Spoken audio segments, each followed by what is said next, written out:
Okay, we're just going to have a look at the product library area of the system, and first I'm going to shut that down because we just want to look at the core master. This is where we store the information on the LAS, the moles, and the base patterns or base standards, which is something specifically that William Lamb asked for. Essentially the last catalogues pretty straightforward. There's a record for each last. The information stored on the record is quite extensive. They've got a system ID, we've got an internal reference code which is for is a William Lamb code. We know the factory. It's whether we've manufactured the last or whether it's from existing factory stocks. If it was manufactured, who manufactured it, what was the factory last reference, who was the source, etc., etc. The product group that it belongs to, tool shape, the size system, sample size, fits, so on and so forth. And we've got heel heights and the last inside measurements and the girth measurements, though there's nothing filled in there. Description, and whether or not with the bulk last, what are the status of the bulk lasts, and the size range and facility for 3 images on there. And the main catalogue grid is, as you can see there, where you get, again, I'll just close that so we can see the full thing. So we can see there, we can filter, we can look at a specific factory on there, we can look at a specific product group. So we can search the catalogue quite easily in there. So that's essentially that. The mold catalogue is the same principle. Obviously it's looking at the moles in this case. The information stored against the mold is similar-ish. Internal ref code, who owns it, who the designer was. The important part, the relationship back to the last, which is the last that belongs to.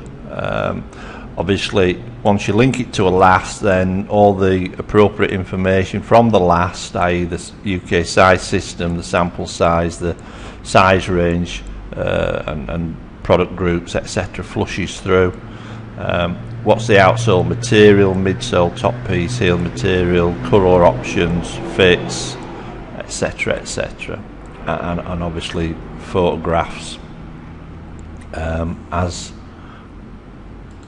required. And the photographs can be anything. We've again, this is test information, so but the information, if you want to upload you can see there are 3 slots. If I want to upload an image, I can see I've already got an image in the first slot. If I want to change that image, I just choose a different file and it will overwrite it.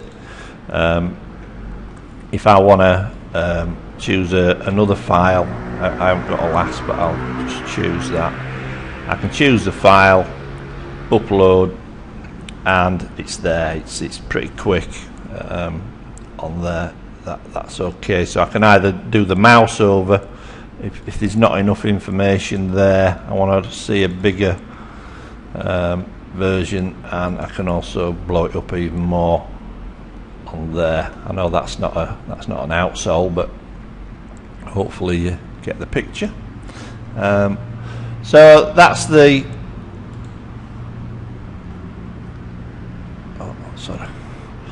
so they're the 2 catalogues. The third one is the base pattern. This is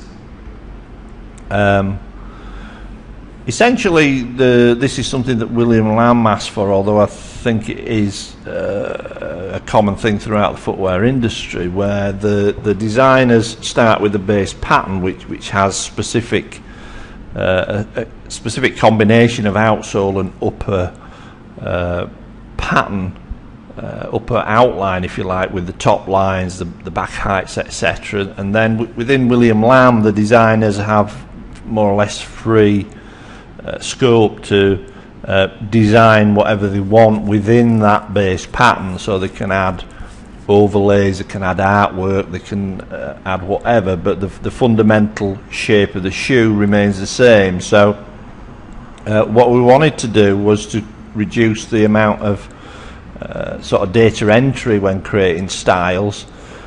So we created the base patterns, which store all this information. They link back to the outsole, they link back to the last, therefore they can pick up automatically the size ranges, the size system, is it UK, is it Euro, is it USA size, the fit, which product group, product line, its toe shape, its fastening type, shaft height, upper material, outsole material, etc., etc. So when they create a style, they select the base pattern, and all that information is automatically flushes through to the basic style. Extra facility on this one is that there is a download feature. Primarily, I need to find a PSD. Okay. Primarily because what we wanted to do was, you see it's there, it's downloaded a PSD file. So when the designers were what we wanted to do was we wanted to have these base patterns where all the dimensions, all the measurements, the proportions of the outline would be done by our technical people. So the outline, the proportions would be perfect. And the idea was that we take away the inconsistency when different designers actually draw that outline from scratch. You do get certain designers who may be very good at design, but they're not very good at the technical aspects and getting all the proportions and the back heights correct to the length, etc. So the idea was that they can download the outline, the PSD file from the system, and they can now start to fill in and put their own artistic interpretation within that outline. So we know that every single drawing that we send, every spec we send to the factories, the drawing is in perfect proportions, perfect back heights, etc., etc.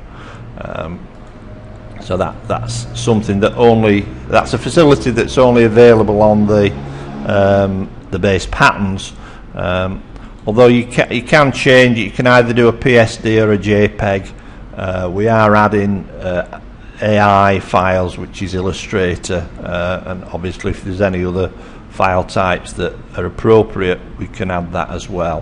The JPEGs are there so that you can actually also download a JPEG image, which is the same image on there, but obviously they can't work on that. So that's just a couple of facilities on the base patterns. So that's your base patterns there, your component areas. Just to mention the ASL pattern cross-reference list, this is an element that we built in because the style codes we're using on this new system are completely different to the ones used on the existing system within William Lamb. So we're actually putting a cross-reference in, so we're gradually building, because we move into this base pattern approach, we need to have a cross-reference and identify the last and the mould for each existing style. So if, for example, when they go live on the system and they want to use that style, bring it forward into the new season, they can just select it and the system will already have the necessary information on the base pattern, the last and the mould. So the pain of having to try and dig that information out at the point that the designing and developing a new range plan is hopefully minimised So that's a bit of a one-off. But again, it's a facility where obviously most customers will have a different style code, protocols. So hopefully that cross-reference is an area where it's a little bit easier to do data conversions from an old system to this new system. Okay.